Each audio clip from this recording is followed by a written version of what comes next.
Hello everyone, odedex here and welcome to another video. In order to celebrate the new release of the new version of Redpower by Eloraam to Minecraft 1.4.6, I decided to show you how you can build your own wall carver, which has become a lot more simpler because of the new frame tubes, as you can see them here, nicknamed Frubes or Frubes or whatever. I'm just gonna call them frame tubes. As you can see, they're extremely simple, and with the addition of ender chests, they can become basically infinitely expandable, and they'll like go forever. And they've become a lot more simpler thanks to the frame tubes. Alright, so let's have a quick demonstration of the machine running. Let's turn it on.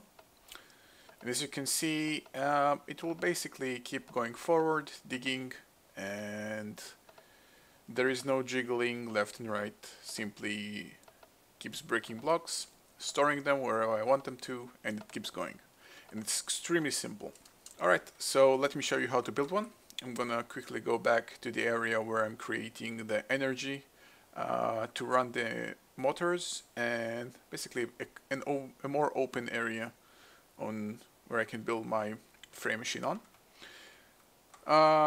Just in case you're not familiar with, this is a small module I've been using for quite some time now on how to create some remote energy. Basically have a solar panel, a large solar panel with some batteries, a retriever that retrieves full batteries, and a filter that takes out empty batteries out of some target chests. Supposedly right now it's the ender chest, which has the three blue marks on. So I'm going to use this as well in my second machine. Alright, so let's get started. I'm going to build my machine right here, approximately I think 8 wide and 6 high, and I'm going to use mostly the new frame tubes. There are two types. There is the tube frame and the redstone tube frame, and very as you might expect, the normal frame is still built the same way you used to. The tube frame is simply adding a pneumatic tube to a frame, and the redstone is either adding a support frame to a redstone tube or a tube frame to redstone. So basically it's very cost efficient. I mean, you're not losing anything. Whatever you're investing, that's what you're getting back. Right, so I'm gonna elevate it like 2 blocks, and obviously I'm building an 8 by 1, 2, 3, 4, 5, 6, 7, 8. I'm building an 8 by 6, 1, 2, 3, 4, 5, 6. But you can build it however large you want. Whatever is limiting you is only whatever is set in your config files. I think by default a Redpower motor can move up to 1000 blocks. Beyond that it will simply refuse to do anything. Even if it has power or not, doesn't matter, it simply won't move.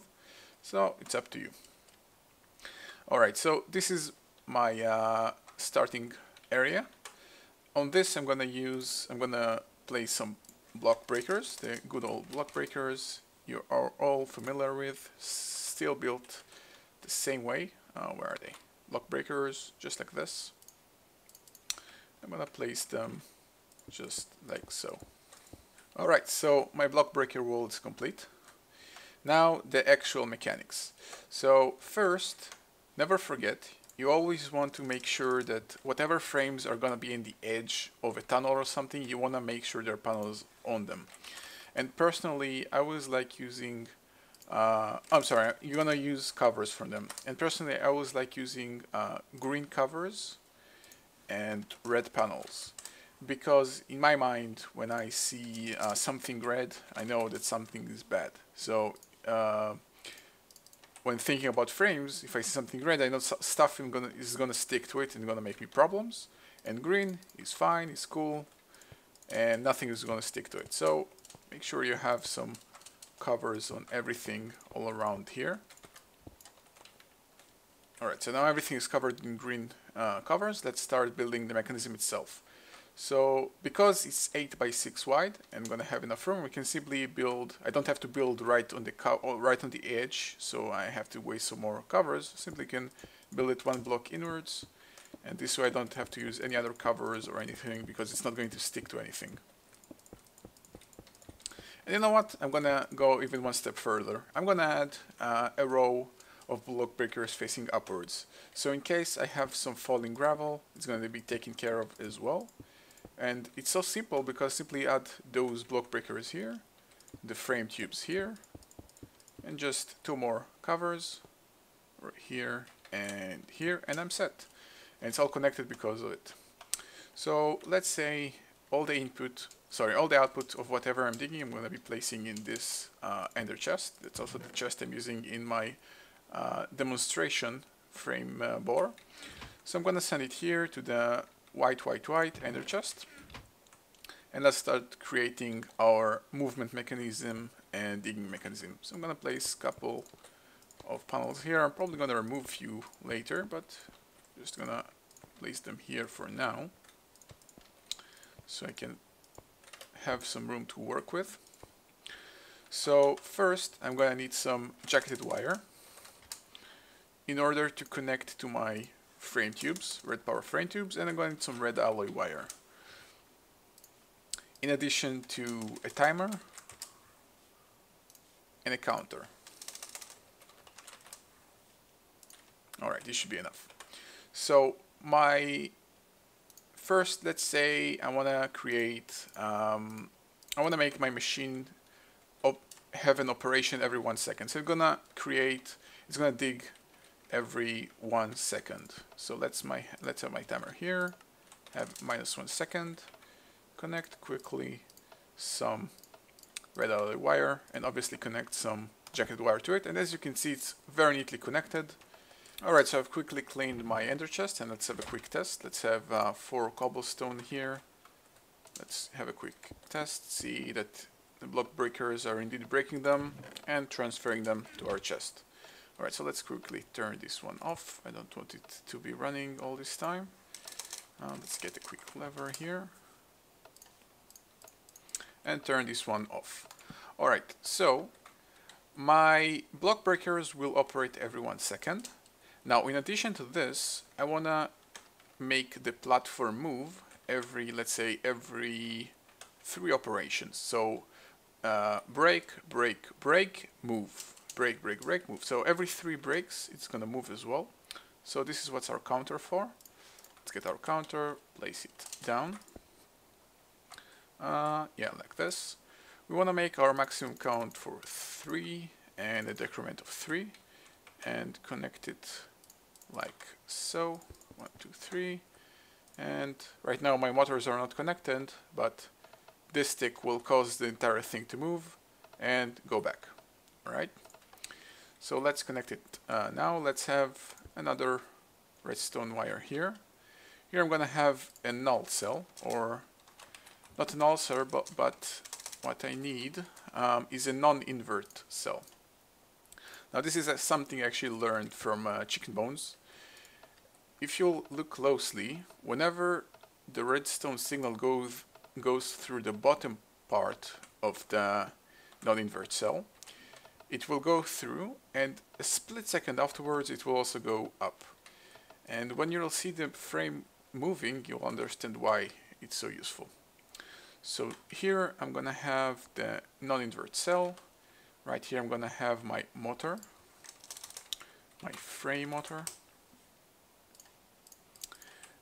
And I'm gonna place it on some covers, not straight on the frames, on some cover first.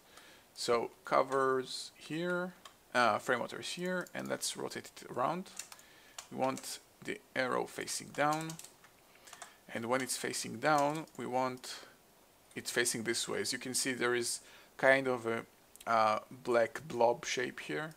You want the large area, the large part of the blob facing to the direction you want it to go. This is the direction it's gonna move to. So this frame is gonna move this entire contraption over this way, and this frame motor will move only the frame motor here towards this area again. Now basically we got our block breakers, we got our movement. Only thing remaining is to get some power going. So I'm gonna use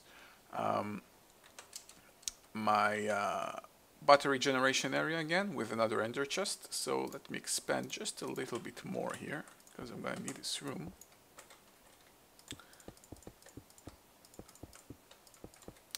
Alright, let's see. I'm gonna need a battery, obviously. Let's get one to help us. Let's put it like this. And we're gonna need some jacketed blue wire. I'm gonna have it here and here and here. Obviously, don't forget to place frames over on everything. I'm gonna do it as well. So this battery here, right here, I'm gonna use some tube frames. As you can see, you can just place frames like anything else and it goes just fine.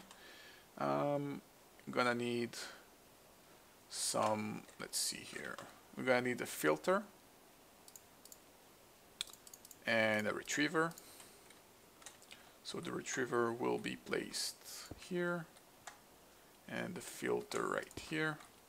Some more frames and an ender chest, and I'm gonna use the indigo dye that I have to make sure that's the battery chests. Right here I'm gonna place another panel, a timer to make sure everything ticks. Where's my timer? Before placing my timer, actually I'm gonna have the filtering and retrieving options done. So let's first empty a battery here into this battery box and make our retriever take out only empty batteries and have our filter take out only full batteries. And then I can place my timer. Let's have it on every 5 seconds. We don't need anything shorter than that. And that mechanism will make sure that our battery box is always being filled up. It takes out the... Oh wait, I don't have power on my retriever yet, so let's take care of that as well. Let's place another blue wire, jacketed wire here. And now, battery should be taken out, full battery should be placed in, and we got our recharging mechanism done. So let's just make sure that we have frames on everything. We want all the jacketed wire to be connected, so let's have... It's going to be a little bit ugly, but hey, it gets the job done. So 1, 2, 3, 4, 5, and we can quickly connect it here, and we're good. And I think we're ready for a test run. Let's give it a try. Alright, cross your fingers. So, as you can see, the mechanism here might be a little bit hard to see, but the redstone signal is pushing this motor, making this motor push the entire mechanism over this side, and a split second afterwards the redstone signal in the upper part of the non-inverted cell causes this frame motor to push it back here. And when everything works together, as you can see, the drill or the bore or the world scraper, whatever you're going to name it, slowly digs through your tunnel and gets the job done. So I hope you guys find this tutorial useful, and I'm going to see you guys next time.